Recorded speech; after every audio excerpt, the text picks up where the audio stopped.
The Husband of the Rat's Daughter by Leonora Aline. Once upon a time there lived in Japan a rat and his wife who came of an old and noble race and had one daughter, the loveliest girl in all the rat world.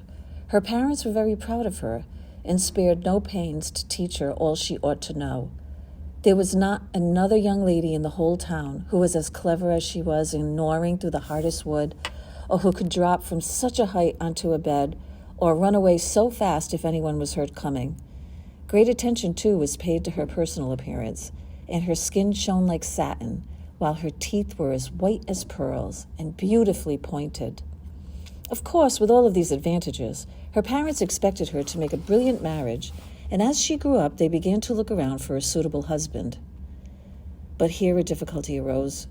The father was a rat from the tip of his nose to the end of his tail, outside as well as in, and desired that his daughter should wed among her own people. She had no lack of lovers, but her father's secret hopes rested on a fine young rat with mustaches which almost swept the ground, whose family was still nobler and more ancient than his own. Unluckily, the mother had other views for her precious child. She was one of those people who always despise their own family and surroundings and take pleasure in thinking that they themselves are made of finer material than the rest of the world. Her daughter should never marry a mere rat, she declared, holding her head high. With her beauty and talents, she had a right to look for someone a little better than that. So she talked, as mothers will, to anyone who would listen to her. What the girl thought about the matter nobody knew or cared. It was not the fashion in the rat world.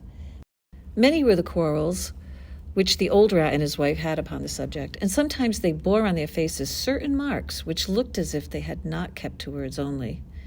"Reach up to the stars is my motto," cried the lady one day when she was in a greater passion than usual. "My daughter's beauty places her higher than anything upon earth," she cried, "and I'm certainly not going to accept a son-in-law who is beneath her." "Better offer her a marriage to the sun," answered her father impatiently. "As far as I know, there is nothing greater than he." "Well, I was thinking of it," replied the wife, "and as you are of the same mind, we will pay him a visit tomorrow." So the next morning, the two rats, having spent hours in making themselves smart, set out to see the sun, leading their daughter between them.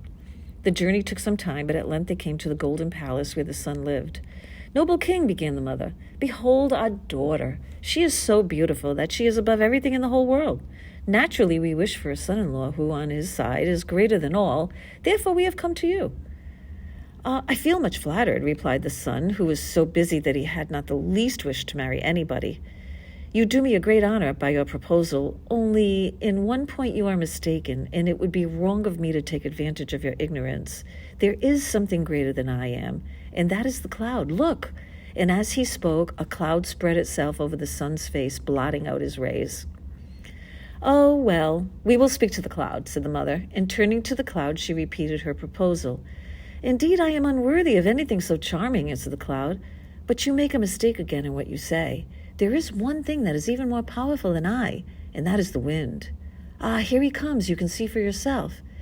And she did see, for catching up the cloud as he passed, the wind threw it on the other side of the sky. Then, tumbling father, mother, and daughter down on the earth again, he paused for a moment beside them, his foot on an old wall. When she had recovered her breath, the mother began her little speech once more.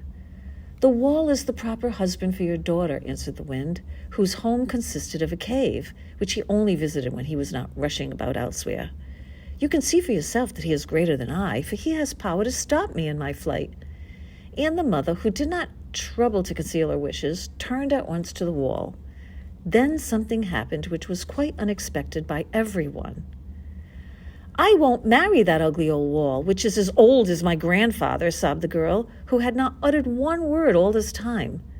"I would have married the sun or the cloud or the wind, because it was my duty, although I love the handsome young rat and him only. But that horrid old wall, I would sooner die." And the wall, rather hurt in his feelings, declared that he had no claim to be the husband of so beautiful a girl. "It is quite true," he said, "that I can stop the wind, who can part the clouds, who can cover the sun. But there is someone who can do more than all of these, and that is the rat. It is the rat who passes through me and can reduce me to powder simply with his teeth. If, therefore, you want a son-in-law who is greater than the whole world, seek him among the rats." "Ah, what did I tell you?" cried the father.